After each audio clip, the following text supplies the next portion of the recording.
Adelante, diputado. Compañeras y compañeros diputados, nuevamente estamos ante una miscelánea fiscal y una ley de ingresos con un alto grado de irresponsabilidad financiera. Por ello, en este posicionamiento que hago a nombre de las y los diputados que integramos el grupo parlamentario del Partido Acción Nacional, reiteramos nuestro voto en contra. Y no es por nada, pero se los advertimos el pasado 18 de octubre y el día de hoy en esta tribuna. La propuesta del Ejecutivo Federal y de Morena genera expectativas de ingresos completamente fuera de la realidad que afectarán a sectores importantes de nuestra economía. Su propuesta no abona a las necesidades del país. Por ello, si revisan la minuta que regresó el Senado, existe una alta coincidencia con nuestras múltiples reservas presentadas el pasado 18 de octubre, lo que demuestra una vez más que Morena solo sigue línea, no leen ni revisan lo que aprueban.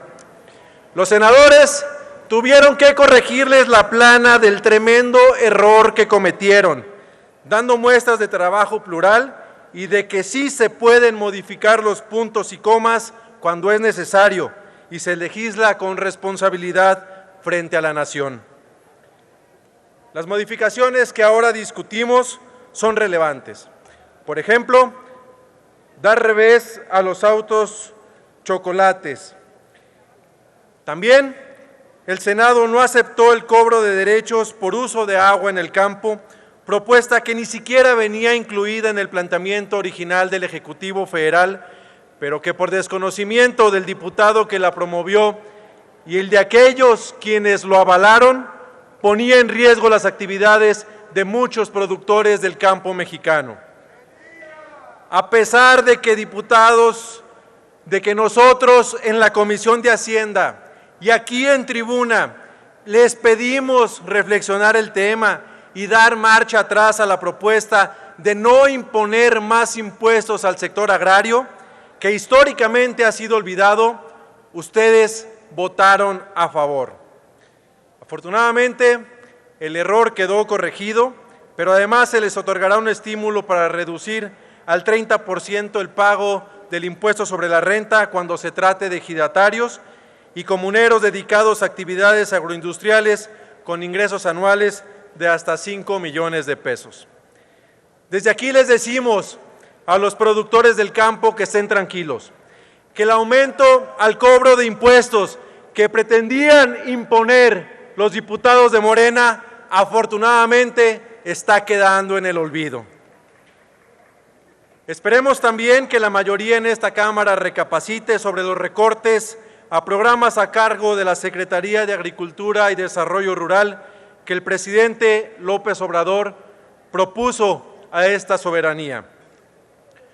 Otro aspecto que se modificó en la Ley de Ingresos fue promover el saneamiento de los créditos adeudados por conceptos de cuotas obrero-patronales por parte de los estados, municipios y organismos descentralizados, que ayudará sin duda a frenar las presiones presupuestales por las que atraviesan los gobiernos locales en los últimos años.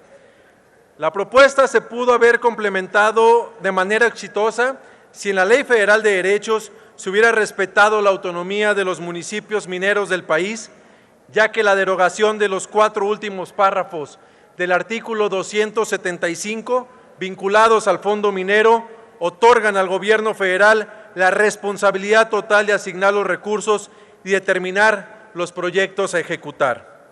Asimismo, en la Ley Federal de Derechos se elimina el aumento a 855 pesos la cuota que se cobra por derechos de no residente y servicios migratorios.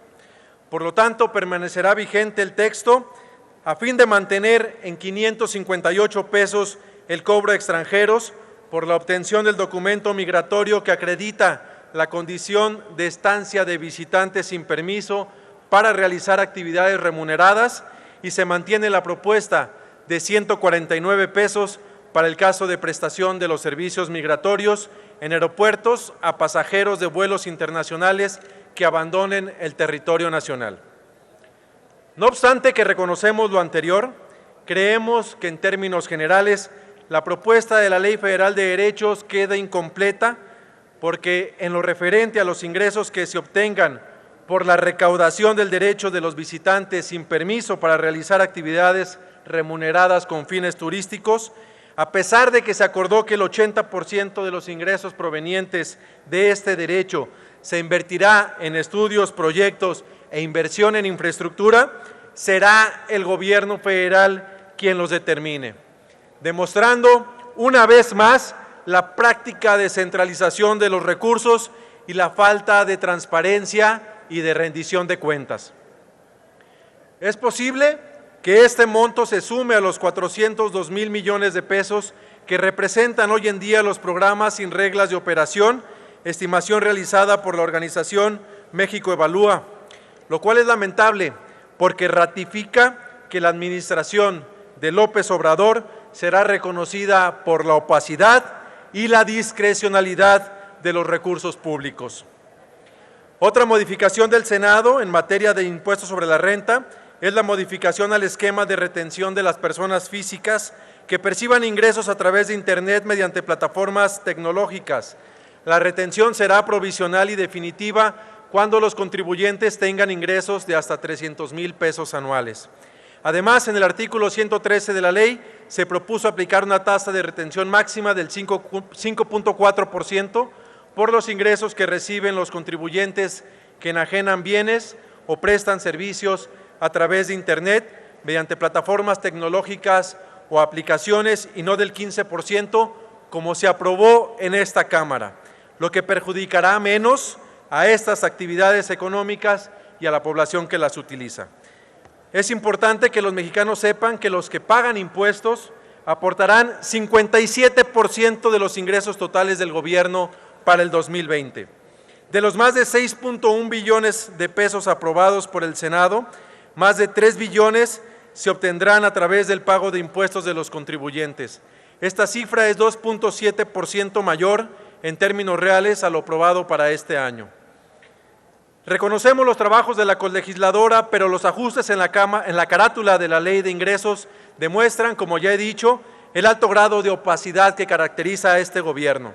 Con la mano en la cintura, los ajustes a la baja en las estimaciones de recaudación que implica la modificación a la Ley Federal de Derechos, las cubrieron con el rubro otros en el concepto de aprovechamientos. En esta tribuna presentamos una reserva para aclarar el destino de los recursos por un monto de 98,674 millones de pesos. La minuta del Senado plantea un incremento de 5,000 millones de pesos que no sabemos ni su origen ni su destino.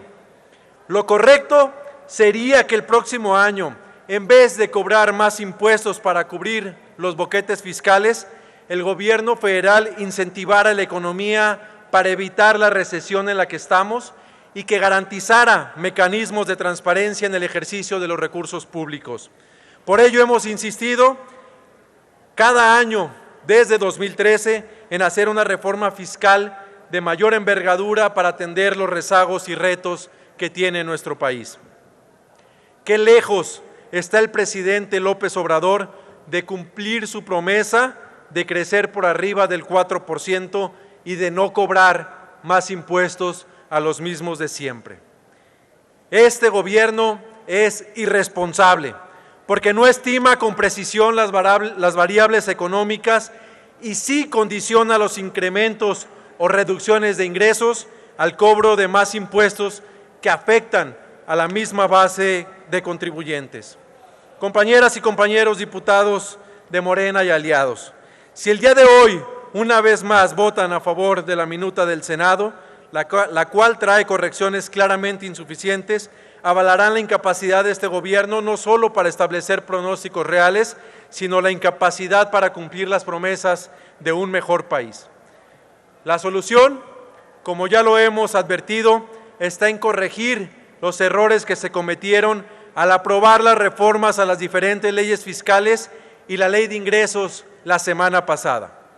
Por eso, los diputados y diputadas de Acción Nacional votaremos en contra del dictamen de la Ley de Ingresos 2020, asumiendo la responsabilidad histórica que tenemos con las familias mexicanas y en general con el bienestar de nuestro país. Es cuanto, diputada presidenta. Gracias, diputado.